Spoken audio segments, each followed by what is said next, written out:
Bad size வந்து எப்படி நம்ம செலக்ட் பண்ணணும் அப்படின்னு சொல்லி கேட்குறாங்க. அதாவது அவங்கவுங்க பாடிக்கு தகுந்த மாதிரி பேட் சைஸ் எப்படி வாங்குறது அப்படின்னு சொல்லி கேட்டிருக்காங்க. அதே மாதிரி செஸ்ட்டுக்கு வந்து 36, 34, 38 அப்படின்ட்டு எப்படி வருதோ அதே மாதிரி தான். அதே மாதிரி நம்ம பிரேசியர் சைஸ் எப்படி வாங்குறோமோ அதுவும் வந்து அதை பேஸ் பண்ணி தான் நம்ம வாங்குகிறோம். எப்படின்னா செஸ்ட் ரவுண்டை வந்து நீங்கள் முதல்ல மெஷர் பண்ணிக்கோங்க. செஸ்ட் ரவுண்ட் மெஷர் பண்ணிவிட்டு ஒரு சிலருக்கு என்ன ஆகுனா லீனாக இருப்பாங்க, செஸ்ட்டு வந்து கொஞ்சம் பெருசாக இருக்க மாதிரி இருக்கும். அப்படி இருக்கவங்க என்ன பண்ணணுன்னா கரெக்டாக பஸ்ட் ரவுண்டை வந்து பண்ணிக்கோங்க. அதாவது நம்ம எப்போவுமே மெஷர்மெண்ட் எடுக்கும்போது என்ன பண்ணுவோம் அப்படின்னா ஆம்ஹோல் சுற்றி டேப் வச்சு நம்ம மெஷர்மெண்ட் எடுப்போம். இதுவே கொஞ்சம் கீழே இறக்கி செஸ்ட்டை சுற்றி நம்ம எடுக்கணும். எடுக்கும்போது என்ன சைஸ் வருதோ அந்த சைஸ் தான் வந்து நம்ம பேடு வந்து நம்ம வாங்க போகிறோம். பிரேசியருமே அதே மெத்தடில் தான் நம்ம வாங்குவோம். ஏன்னா செஸ்ட்டு வந்து ஒவ்வொருத்தருக்கும் ஒவ்வொரு மாதிரி இருக்கும். நமக்கு வந்து ப்ளவுஸ் தைக்கும்போது நம்ம ஃப்ரண்ட்டில் வந்து லூஸ் விட்டு தைக்கும்போது நமக்கு வந்து செஸ்ட் ரவுண்டு இருந்தால், அதாவது நம்ம ஆம்ஹோலுக்கு கீழே நம்ம மெஷர் பண்ணால் போதும்.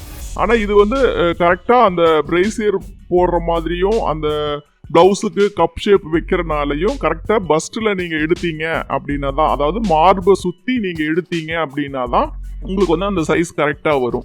பிரேசியர் சைஸ் சொன்னீங்கனாலும் ஓகே, அந்த சைஸ்லையும் கூட நம்ம வாங்கிக்கலாம். இந்த இது வந்து எதுக்காக வைக்கிறோம் அப்படின்னா உங்களுக்கு வந்து ஜஸ்ட் நல்லா பெருசாக இருக்குது அப்படின்னா கூட ஒரு சிலருக்கு வந்து பர்ஃபெக்ஷனாக இருக்காது, ஒரு மாதிரி சாகிங்காக இருக்கும். கொஞ்சம் இதோ எப்படி பிரேசியர் போட்டாலும் அது கரெக்டான மேலே நம்ம சாரீ சிங்கிள் ஃபீட் விடும்போதெல்லாம் உங்களுக்கு பார்த்தீங்க அப்படின்னா அது ஒரு மாதிரி அன்ஈவனாக இருக்கிற மாதிரி இருக்கும். அந்த மாதிரி இருக்கிறவங்க கூட இந்த கப் ஷேப் யூஸ் பண்ணி தான் அது வந்து ப்ளவுஸ் வந்து போடுறாங்க. ஏன்னா செஸ்ட்டு பெருசாக தெரியணும் அப்படிங்கறதுக்காக மட்டும் இல்லாமல் வெளியில் பார்க்கும்போது ஃபிட்டிங் வந்து நீட்டாக இருக்கணும். அது வந்து கொஞ்சம் அன்ஈவனாக இருந்தால் கூட அந்த ஷேப் கரெக்டாக இருக்கிற மாதிரி இருக்கணும் அப்படிங்கறதுக்காக கூட ஒரு ஸ்டிஃப்னஸ்க்காக இந்த கப் ஷேப் வந்து நம்ம அதில் வச்சு நம்ம ஸ்டிச் பண்ணுறோம்.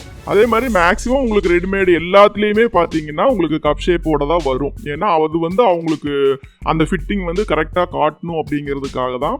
நீங்கள் வந்து எப்பவுமே பிரேசியர் வாங்குறதும் உங்களுடைய மார்பு சுற்றளவு சைஸு தான். அதே மாதிரி கப்பு வாங்குறதுமே உங்களுக்கு வந்து மார்பு சுற்றளவு எப்படி வருதோ அதே மாதிரி தான். இதுலேயே பார்த்தீங்க அப்படின்னா உங்களுக்கு கப்லேயே வந்து நிறைய வெரைட்டிஸ் இருக்கும். அதாவது ரொம்ப லோ ப்ரைஸில் பார்த்தீங்க அப்படின்னா சீக்கிரம் அது ஒரு மாதிரி வளைஞ்சு போயிடும். எப்படி வளையுதோ அதே இதில் வந்து இப்போ நம்ம ஃபோல்டு பண்ணி மடித்து வச்சுட்டோம் அப்படின்னா அப்படியே அது வந்து அமுந்துரும். அது வந்து மறுபடியும் கரெக்டாக அந்த பொசிஷனுக்கு வராது. அதனால் இனி கொஞ்சம் நீங்கள் வந்து நெட்டில் ஆர்டர் பண்ணி பார்த்தீங்க அப்படின்னா ஒரு மாதிரி நைலான் டைப் மாதிரி ஒரு இது வரும். அது வந்து உங்களுக்கு பாலிஸ்டர் மிக்சிங் மாதிரி இருக்கும். அது என்ன ஆகும்னா கொஞ்சம் நல்லா ஸ்டிஃபாக இருக்கும். நீங்கள் எப்படி பெண்ட் பண்ணி எப்படி வச்சு நீங்கள் ஃபோல்டு பண்ணி வச்சிங்கனாலும் மறுபடியும் நீங்கள் போடும்போது அது பழைய அதே கண்டிஷனுக்கு அது வந்துடும்.